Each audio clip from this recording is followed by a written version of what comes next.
Danny Gagnon, l'épreuve de la glace et la maîtrise de l'eau. D'abord, on va commencer par observer le comportement de la condensation au niveau naturel. Alors, on est dans le principe de l'eau sous forme de vapeur, dans une forme de chaleur aussi, pour qu'elle soit liquide. Et il y a aussi un rapport de condensation par dépôt sur une densité. La densité est importante. C'est sûr que sur les plantes, l'humidité va être en partie absorbée. Sur le bois, encore plus. Et sur les pierres, on va observer vraiment une distinction à la densité ou la constitution même de la matière de la pierre. J'ai récupéré il y a un certain temps une pierre sur le bord du fleuve, puis elle était une belle pierre noire polie. Puis je l'avais mis dans ma rocaille à la maison, puis elle avait la particularité d'être facilement en condensation avec l'air, à peu près dans beaucoup de changements de température, plus que toutes les autres. C'était, oui, le matin, mais c'était parfois dans le jour. Au niveau des changements barométriques, il y avait des réactions de condensation sur la pierre qu'on n'observait pas autant sur les autres pierres. C'était vraiment une pierre qui se distinguait, qui se démarquait. Et donc, on est avec la facette de l'air sous forme gazeuse. Et il y a la facette de l'eau liquide qui a été condensée. Soit qu'elle s'est condensée dans l'air ou sur la matière pour par la suite ruisseler. Et il y a la forme aussi de la glace. Donc, la glace a un état, le troisième état de l'eau, et qui n'est, comment je peux dire ça, qui est singulier parce qu'on est toujours en lien avec la terre, les éléments. La glace, on est toujours au niveau de la surface du sol ou dans le sol, mais la glace est toujours en lien avec un autre élément souvent. Donc,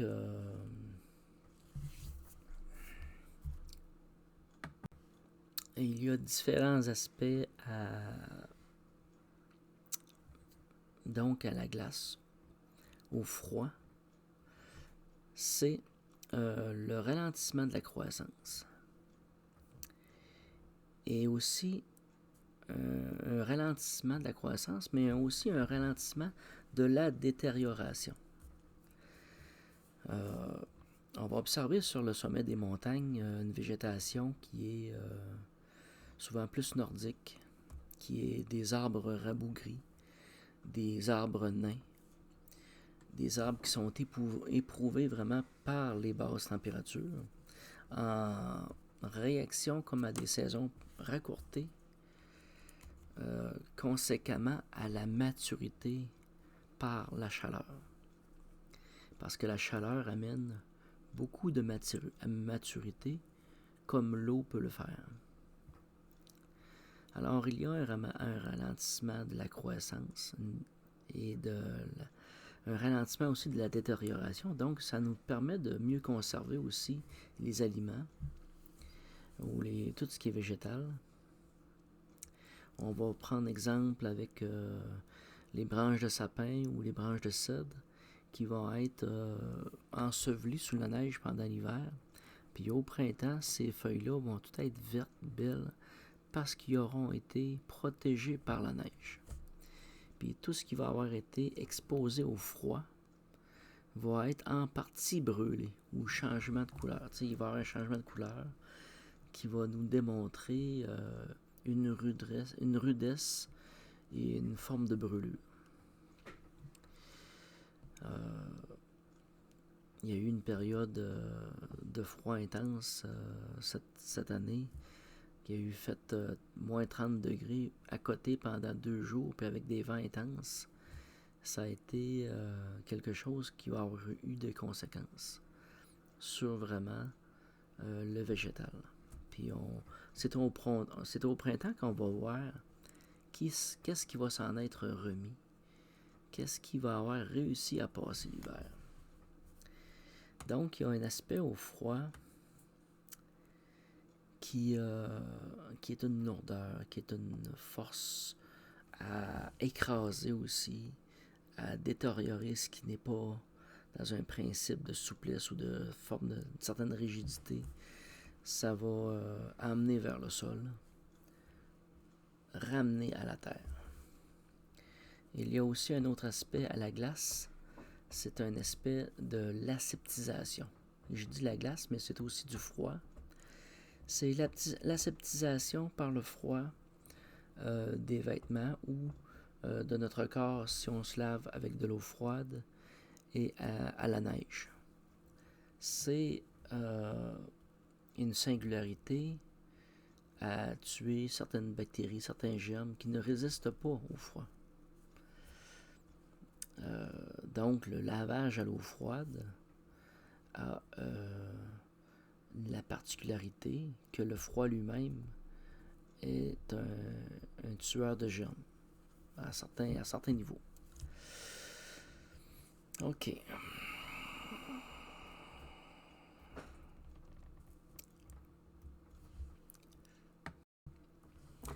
Il y a un autre aspect aussi, c'est l'échelle de température. Là, j'ai fait un dessin qui a plusieurs écritures, mais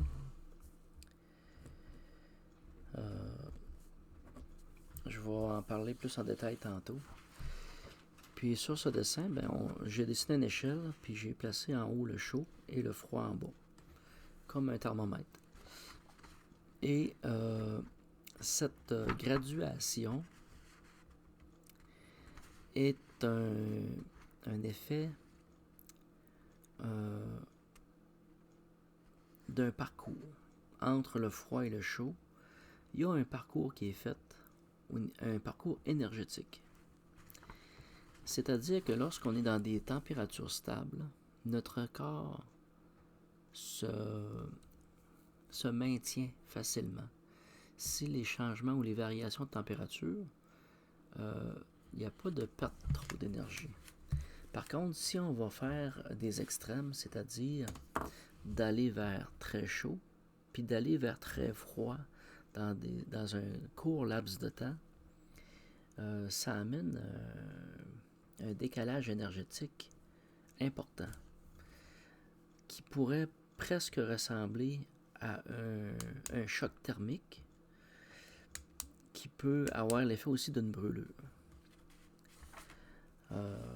Un exemple, si vous prenez une plante qui est habituée à l'intérieur à recevoir de la lumière à travers une fenêtre et que vous l'emportez dehors en plein soleil, vous lui ferez subir un choc thermique parce qu'elle est habituée à une certaine stabilité de température à cause de la maison, mais aussi à une stabilité lumineuse et en température. Et le choc lumière va vraiment être une intensité qu'elle n'aura pas connue. Donc, il va y avoir un clash, vraiment un grand décalage. Et ce décalage-là va donner l'effet d'une brûlure. Plus le décalage est important, plus l'énergie dégagée ou utilisée va être importante. C'est la même chose avec les émotions heureuses et les émotions malheureuses.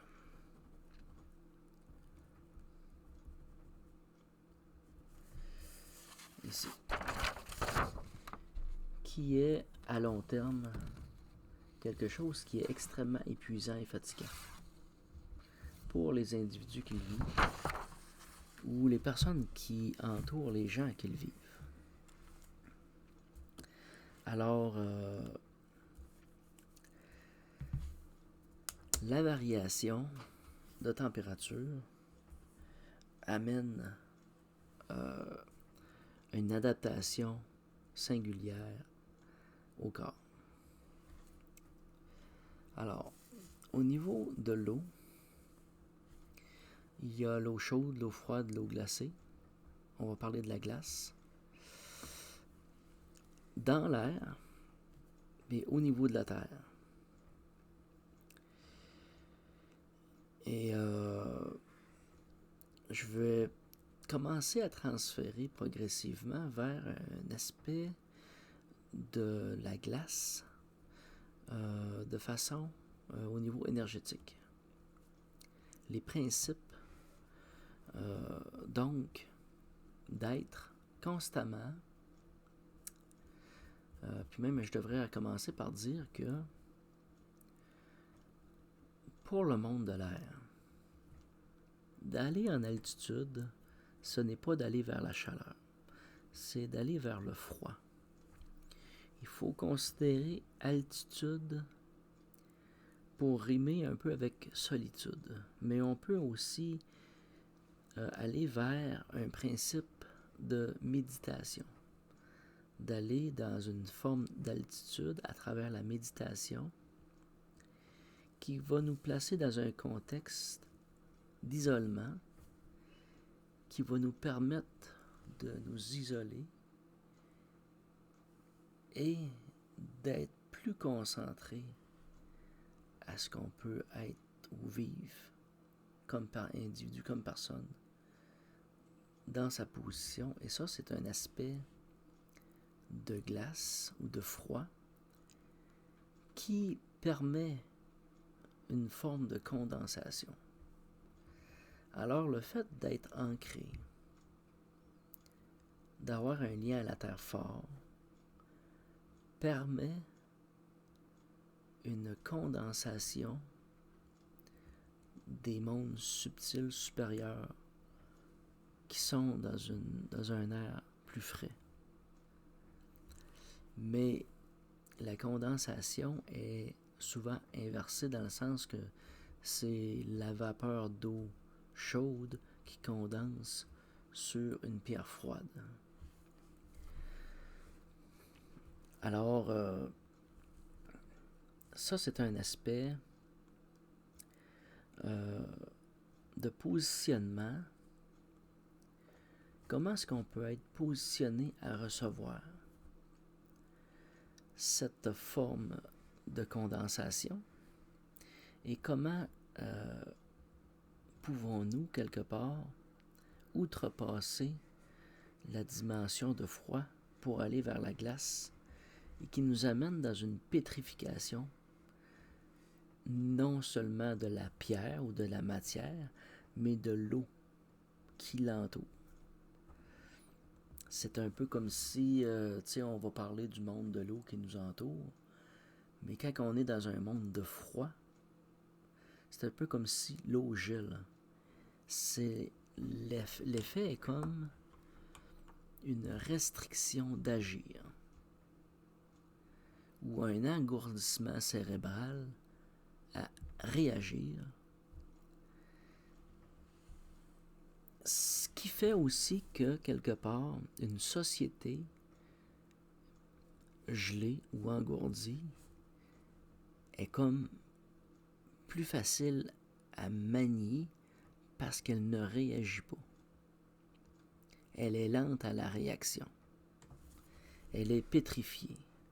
Alors, on va parler de pétrification par la peur, la colère, la frustration plutôt.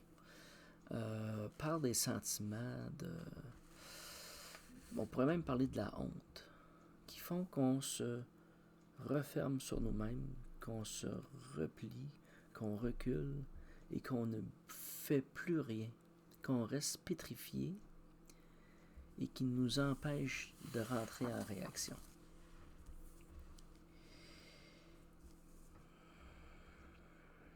Donc, cet aspect de glace-là, ça amène un retard. Ça amène à nous séparer. Ça nous écrase. Ça nous ralentit, ça nous pétrifie. Puis on peut aller jusqu'à à dire qu'un froid trop longtemps soutenu donne l'effet d'une brûlure. Fait qu'on est blessé, parfois à vie, d'une brûlure par le froid. Le froid social ou le froid des systèmes de gouvernement crée des blessures sociales dans les corps émotionnels qui sont parfois difficiles à guérir.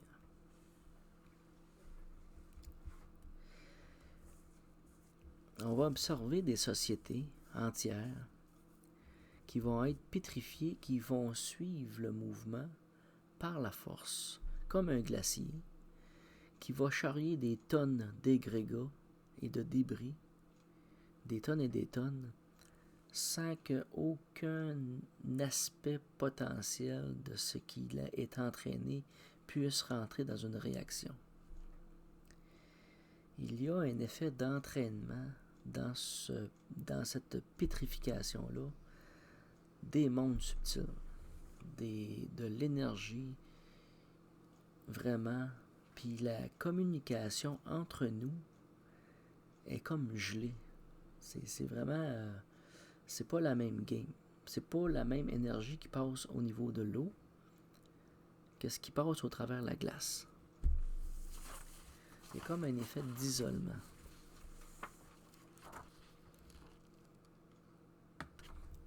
Alors, j'ai parlé du froid dans le ciel, mais si la chaleur n'est pas au ciel, parce qu'on pense qu'on monte puis qu'on se rapproche du soleil puis qu'il fait plus chaud, ben non. C'est vraiment pas chaud en altitude. Et si on se rapproche du sol, c'est là qu'est la chaleur. Puis t'as pas besoin de monter très haut pour vraiment faire la distinction de cette température. Puis je me demande même s'il n'y a pas un effet optique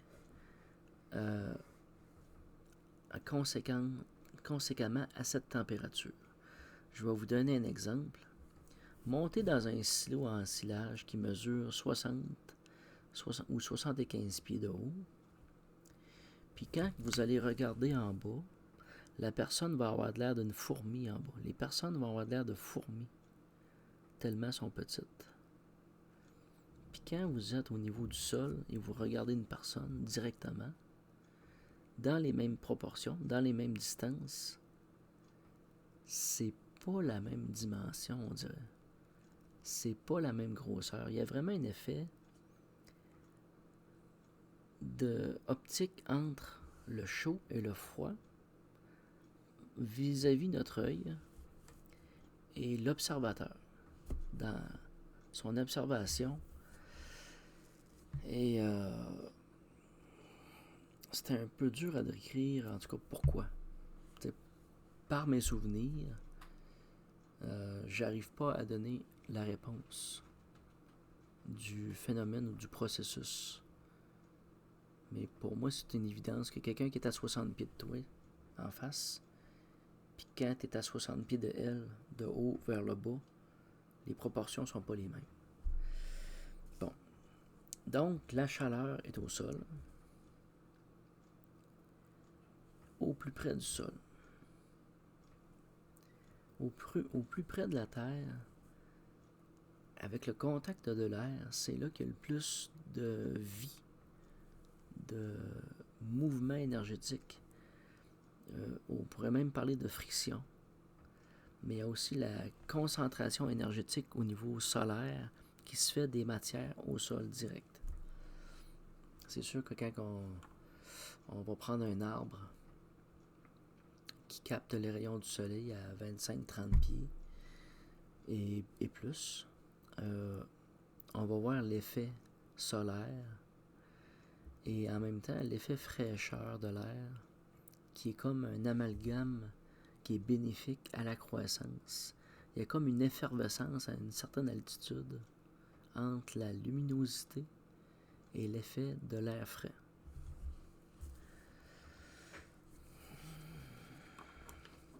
Donc là, je passe un peu de l'aspect température physique à un aspect plus température énergétique ou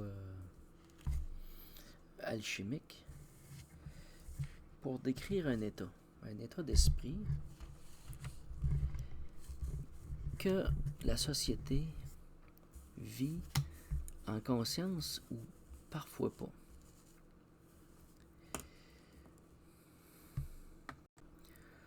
On serait porté à dire que Dieu est au ciel, ou c'est ce qu'on a entendu souvent, que Dieu est au ciel, mais Dieu est autant sous nos pieds qu'au-dessus de notre tête, fait qu'il n'est pas plus en haut qu'en bas. Et l'effet de langage, de communication avec Dieu, ou l'effet qu'on parle de condensation, se fait au niveau du sol. C'est pas nous qui montons nécessairement vers le haut. On a l'impression de monter. Mais on pourrait plus dire souvent que c'est le ciel qui nous rejoint. Ou à travers cette condensation qui est autour de nous, à travers toute chose, que le langage est. T'as pas besoin de monter en super haute altitude. C'est vraiment un effet d'impression. Et on pourrait dire de dégagement ou de déplacement, parce que c'est ce qu'on fait aussi quelque part. On est à la fois dans notre corps, puis on est à la fois ailleurs.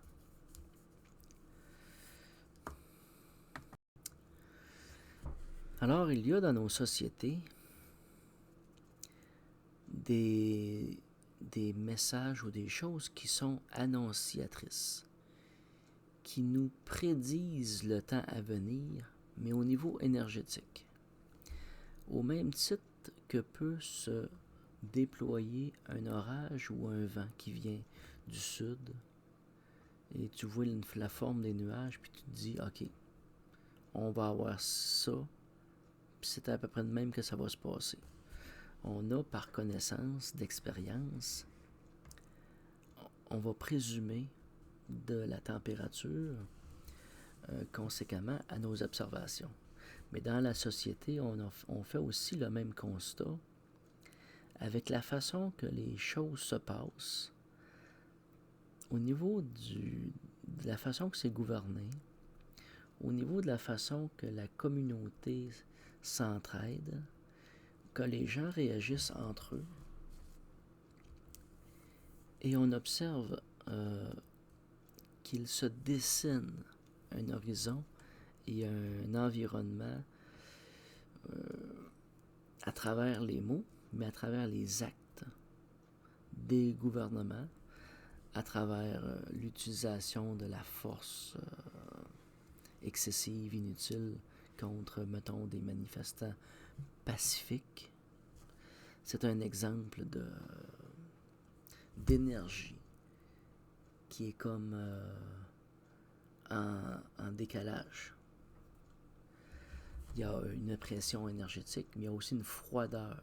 Il y a une froideur qui s'installe comme une dissociation ou un manque de communication, mais volontaire. Il y a donc des acteurs qui vont créer des événements de glace, de frigorifiants social, qui vont vraiment chercher à pétrifier la société dans cet environnement-là. Et ce sont des épreuves de vie, au même titre que l'hiver qui passe. qui est là. C'est vraiment quelque chose qui est éprouvant.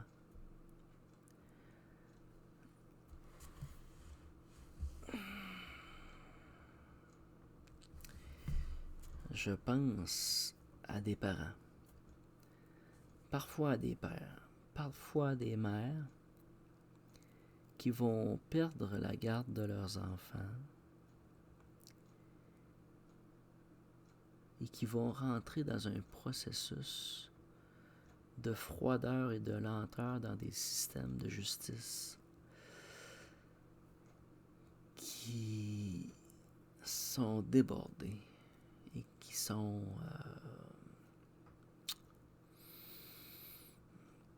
parfois tu te demandes si les travailleurs sociaux, les avocats, les juges, si ça couche pas tout ensemble. Puis on dirait que tu te demandes si ça fait pas exprès pour étirer les patentes, puis niaiser les affaires. Puis il y a comme des fois une lourdeur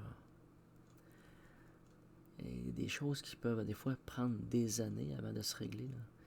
Puis ça amène un froid au cœur qui laisse des traces, qui laisse des blessures. Et on est dans une société où ces états-là de séparation des familles est comme exponentielle. Même si tous ces travailleurs sociaux-là sont là pour, on dirait, conserver la qualité familiale, on dirait que des fois, qu'il y a des facettes, des fois, qui peuvent être encouragées à la séparation. Comme s'ils dirigent les gens vers une séparation, comme si ça serait une solution. Mais c'est un froid quelque part social, parce que souvent le but des gens n'est pas de se séparer forcément. Il y a un manque d'éducation à la communication non violente, à la bonne communication, à la tolérance. Les gens ne vivent plus ensemble. Les gens sont seuls dans leur maison. Ce sont des ermites, des antisociales qui ne sont plus dans le partage d'un environnement et dans une forme de respect. C'est une très grande faiblesse et c'est un froid social qui va être difficile à ramener.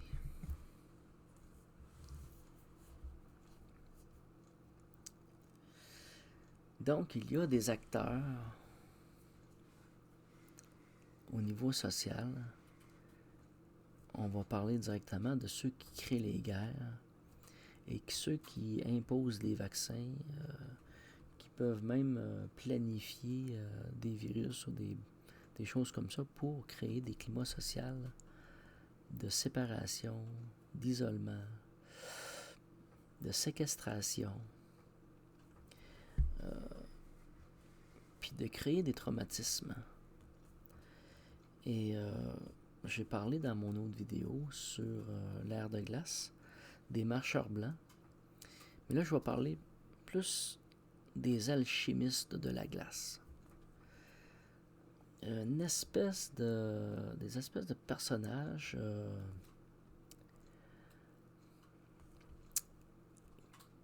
qui ont comme pas d'humanité à part une facette de profit. Il y a comme un côté capitaliste ou dans les milieux de santé aujourd'hui qui sont gérés par des comptables et le gouvernement est principalement comme ça.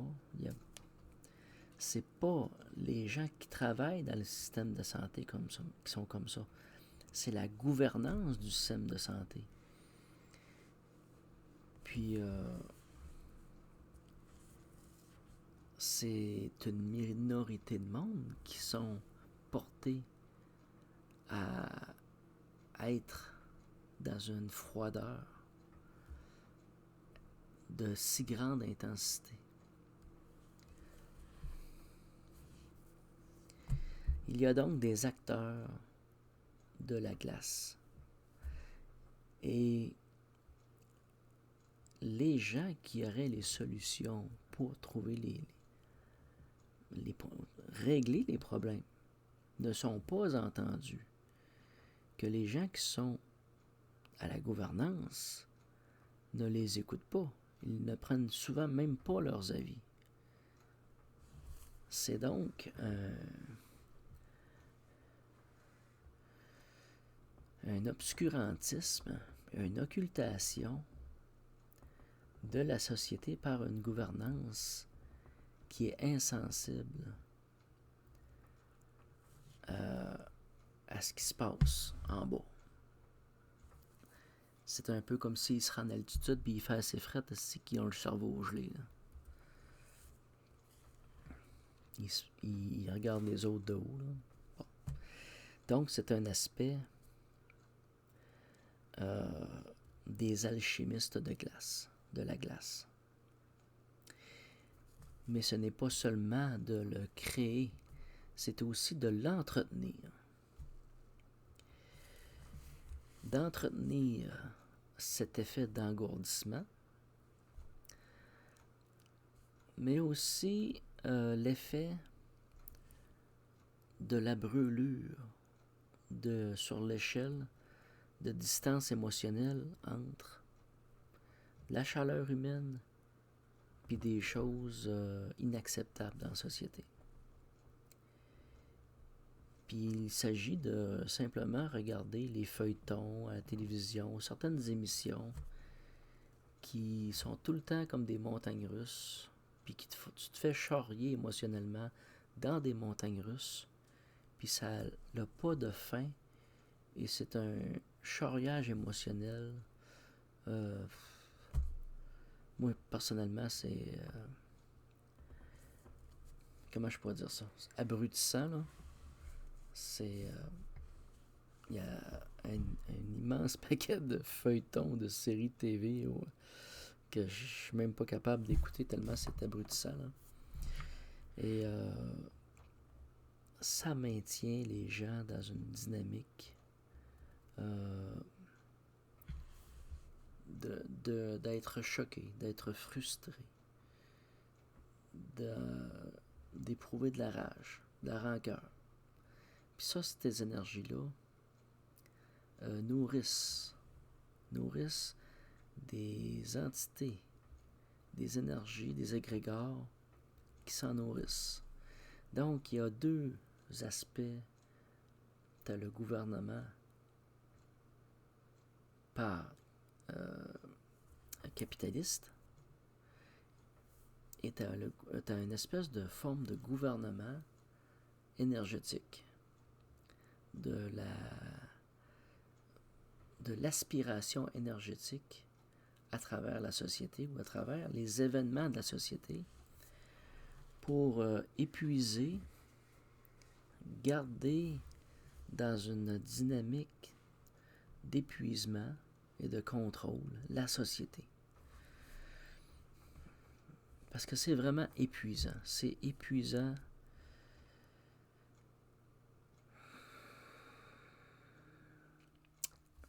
Donc,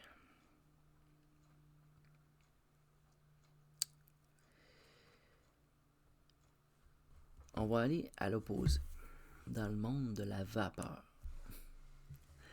dans le monde de l'air, où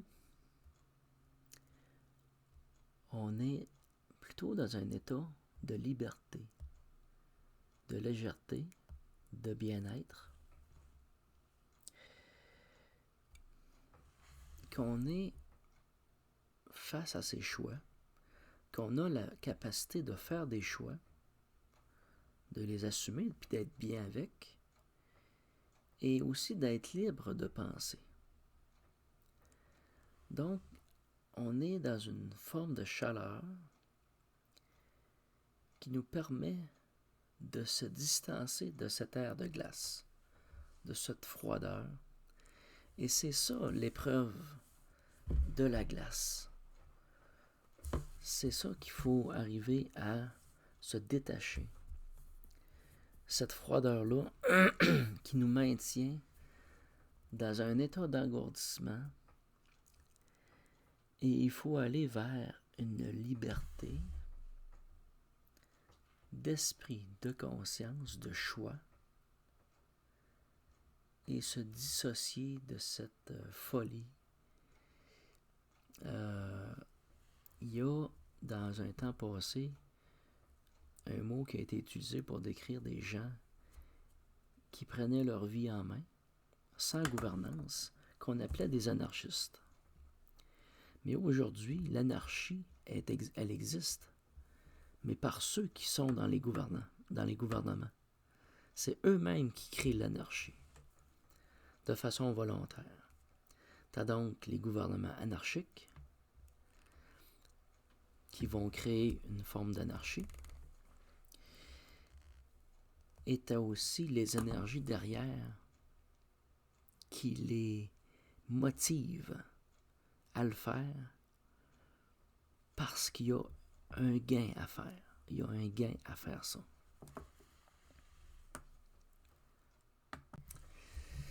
Alors, il n'y a pas de condensation sans densité. Et la position que l'on a dans notre corps est la mieux placée pour agir et prendre des décisions dans nos vies et de reprendre la maîtrise de l'eau, de transformer l'eau qui nous entoure, qui est souvent une eau de glace, en eau liquide, en y amenant de la vie, une chaleur humaine, une communauté, un partage, un sens de vie dans le travail comme dans le loisir. Cette eau calme, renforcie, guérit. Elle est essentielle à un épanouissement social.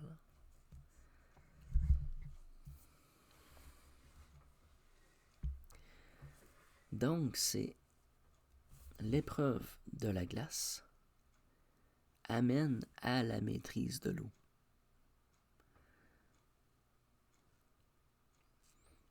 Alors, c'est non seulement individuel, mais c'est aussi familial, communautaire, social, que nous avons à être dans la maîtrise de l'eau et dans la chaleur, tout en étant connecté à la Terre pour être dans un principe de condensation bénéfique, dans une eau qui circule. Et le choix de la glace, c'est un choix personnel, comme je disais tantôt, pour rentrer dans une forme de méditation, de retraite. Et ce n'est jamais quelque chose qui est imposé, qui devrait être imposé, mais quelque chose qui est personnel. Et que les gens aient la capacité de le faire. Parce que cet aspect-là, de prendre du recul et de sortir un peu en retrait, est nécessaire. C'est une priorité, je pourrais même dire d'une survie. C'est une survie à se régénérer en se retirant à l'occasion, pour se restaurer, pour se rafraîchir. Et à un moment donné, trop de monde, à un moment donné, ça devient brûlant. Fait que c'est un peu ça le principe sur lequel je voulais vous emporter. Et donc, l'épreuve de la glace et la maîtrise de l'eau. Et de sortir des mécanismes de ces alchimistes de la glace qui vont être dans des principes de capitalisme,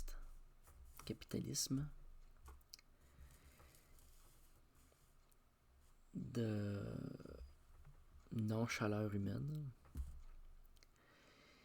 et d'être quelque part pas seulement des numéros, d'être des individus qui s'écoutent, qui se parlent, qui prennent le temps de se parler et de se poser pour être bien. Alors, je vous remercie et à la prochaine.